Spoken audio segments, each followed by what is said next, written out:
Hi everyone, and happy Memorial Day. So I stumbled upon this TikTok theory that gave me chills up and down my spine, and I wanted to share it with you guys. So don't forget to like, comment, subscribe, and ring the bell. So beautiful Mica Miller, 30, was found unalived in Lumber River State Park on April 27th after filing for divorce from her husband, Pastor John Paul J.P. Miller. In the events leading up to her passing, there was a lot of fishy things going on, like her saying he put her hands on her, multiple police reports being filed, a restraining order as well being filed, and in that restraining order, she says he put razors in her tires. And then later on, we have JP admitting to putting tracking devices on her car. So a lot of people who follow this case, including her own family and myself, find this case to be hella sus. But this TikToker implies that Mica was taken to the location she was found at by boat for a variety of reasons, and it heavily implies that it was JP's lawyer that had a hand in all of this. So let's watch the TikTok. And of course, everything in this video is alleged. Mind you, this is a theory. These are all alleged opinions, and I'm gonna let the court of public opinion do its thing. Okay, so I briefly explained this the other day, but here is 41 Grocery and Grill, the highway that Mica would have been on if she went to Dick's Pawn Shop and was driving up to Lumber River, would have taken her in this general direction. She ends up getting off a highway here and drives over here to 41 Grocery and Grill. The thing that's interesting about this that I can't get over is that it's a long drive off the highway, and if the goal was to get gas and a drink, she has to get off a highway and literally pass the Sunoco the second she gets off the highway. My question has always been, why did she ever end up here, which will be a whole separate video. We're just going to talk about another way she could have gotten from this location up to Lumber River without ever being spotted. A couple things come into play here. Number one, the distance between these two locations by car is one thing, but the distance between these two locations by river is a whole nother ballgame. So I'm just gonna talk to you while you see this journey here. This is 41 Grocery and Grill. It goes straight to a highway, and 6 minutes away is a small inlet called Gallivan's Ferry. It's a boat inlet.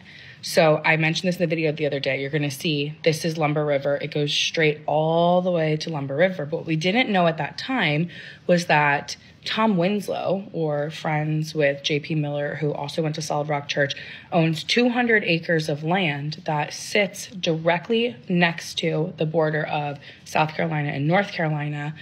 And the property that he owns here literally is outlined by Lumber River. Of course, it's not illegal to own property. He's welcome to own as much property as he wants, and this is all alleged. We don't know necessarily what happened on that property, if the property plays a role, but the fact that that property is sitting on the river where Mica was found is obviously a red flag. When we start to think about that, the property is outlined by, it looks like a snake, this river here, continues onward into another town, and then it lands itself into Lumber River State Park where Mica's body was found.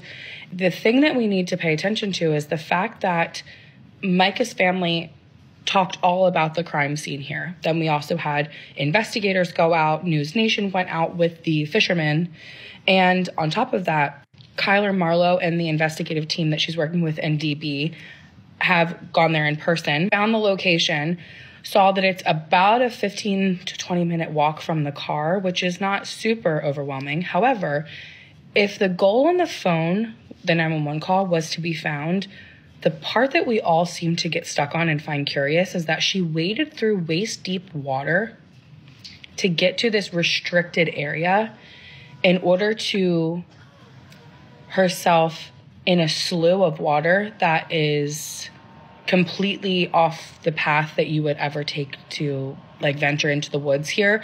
So she was in a restricted area. She was found in the water. She was found over 130 feet away from the gun and the shell casings, and made a phone call to ping her location that she wanted to be found. I have a problem with that information. I superimposed the picture of Tom Winslow's property on top of actual Google Earth, so you could see The outline of his property sits on the border of South Carolina, and his backyard is Lumber River. And what's really interesting to me is that there's easy access points here straight into the river that are off of dirt paths. So now we have the last point of being seen, which was 41 Grocery and Grill. We have a 6-minute away entry point into the river, Gallivant Ferry. Then we have a stopping point along the way, which is Tom's property. Not saying these things happened, but I think it's quite interesting that we're still driving straight up the river and hit another spot here. And then the police report said that Mica was found in this one specific spot. And when the family was brought out there to look at it, when Kyler and DB went out there to look at it, when other investigators from News Nation went out there to look at it, what's so concerning is that she was found in a restricted area away from where everyone else would be. But you know who wouldn't really know that? Someone who was on a boat. Someone who was on a boat wouldn't know that the pathway from the car into the water was in a restricted area. Someone who walked through would. So Mica would have known that she was walking through a restricted area. There would have been signs up. She would have seen things that said restricted area, and she would have stayed on the path. But someone who didn't know that that was a restricted area would have been someone who took another method into the park besides the pathway. Like, for instance, the water. So, the thing that has bothered me since the beginning is that the Grocery and Grill, she would have had to get back on the highway either this way or go straight up this way. If she went by boat, either willingly, which I doubt, or unwillingly, there's a piece of information that never made sense as well that I think is connected to this. Remember the phone call that Mica made to 911 and said, the dispatcher asked her, what town are you in? I don't think you're in Robeson County. And she says, Fair Bluff? I want to show you the last town with service. Nope, you're looking at that right. The last town from Grocery and Grill, there's many of them. And one of them that she wouldn't drive through is Fair Bluff. And the state park is not in Fair Bluff. But you know what is in Fair Bluff? The river. The river is in Fair Bluff.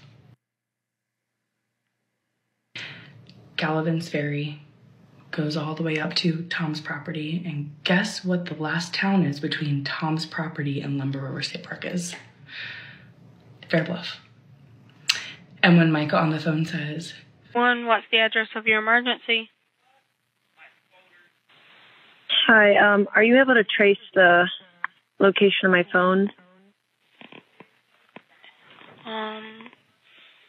Let me see. You don't know where you're at? At National Park. What's the phone number you're calling me from? 843-655-5242.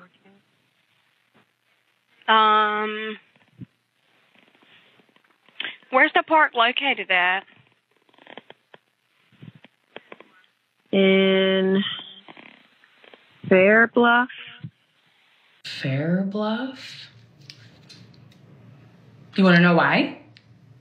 Because the last town you can make a phone call from is Fair Bluff. And guess what doesn't go there? The highway. Either direction.